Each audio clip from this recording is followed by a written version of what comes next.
বৃষ্টির দিনে একটু মাংস হলে কেমন হয়। তো চলে গেলাম রান্না করতে। তো প্রথমে আমি কড়াইতে আলুগুলো বড় টুকরা করে লাল লাল করে ভেজে নিব। তারপর কড়াইতে দিয়ে দিব হচ্ছে পেঁয়াজ এবং তেজপাতা, শুকনো লঙ্কা, গোটা গরম মশলা দিয়ে আমি এটা নাড়াচাড়া করতে থাকবো। তারপর যখন দেখবো এটা একটু ব্রাউন কালার এসেছে, তখন তার ভিতর দিয়ে দিব হচ্ছে আদা বাটা, রসুন বাটা, জিরে বাটা এবং পেঁয়াজ বাটা। তো এগুলো দেওয়ার পর আমি এটা নাড়াচাড়া করব। আসলে এই বৃষ্টির দিনে একটু সাথে যদি একটু খিচুড়ি হয় তাহলে তার কোনো কথাই নেই। তো রান্না করতে মোটামুটি আমার এখন ভালোই লাগে।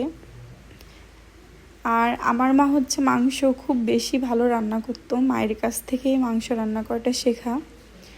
যখন ইচ্ছা হয় তখনই রান্না করি। আর আমাদের বাড়িতে সবাই মাংস খায়, শুধু আমার মা আর ঠাকুমা বাদে। তারপর এই যে এর ভিতর দিয়ে দিব হচ্ছে শুকনো মরিচের গুঁড়া এবং হলুদ, সাথে একটু পেস্ট করে নিয়েছিলাম, সেটা ঢেলে সুন্দর করে এটা মানে কষাতে থাকবো। তারপর হচ্ছে এটা কষানো হলে এটা আমি নাড়াচাড়া করতে থাকবো। নাড়াচাড়া করা হয়ে গেলে দেখবো এটা লাল লাল ভাব চলে এসেছে। তখন কষানো হয়ে গেলে এটার ভিতর আমি মুরগির মাংসগুলো আগে থেকেই এগুলো ধুয়ে পরিষ্কার করে রেখেছিলাম, তারপর এটা ঢেলে দিব। দেওয়ার পর এটা আমি নাড়াচাড়া করতে থাকবো। তারপর এখন এটা নাড়াচাড়া করব।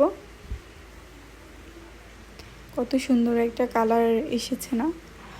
আসলে মাংস আমার ভীষণ ভালো লাগে, আর আমি মাংস খেতে অনেক বেশি ভালোবাসি। বিশেষ করে খাসির মাংসটা আমার বেশি ভালো লাগে।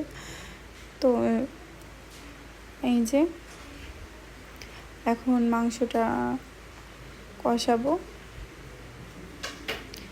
তো এখন তো চারিদিকে বৃষ্টি হচ্ছে, আর বিশেষ করে সবারই ভাইরাস জ্বর হচ্ছে। আমাদের ঘরে আমার ভাই অনেক অসুস্থ, আজ 3 দিন যাবৎ তার অনেক জ্বর, 104, 105 এরকম জ্বর উঠতেছে।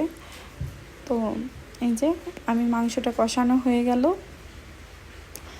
তারপর এটাতে আমি হচ্ছে দিয়ে দিব কেটে রাখা আলুগুলো। তারপর জল ঢেলে দিব। দেওয়ার পর এই যে 20 মিনিট মতো রান্না করব।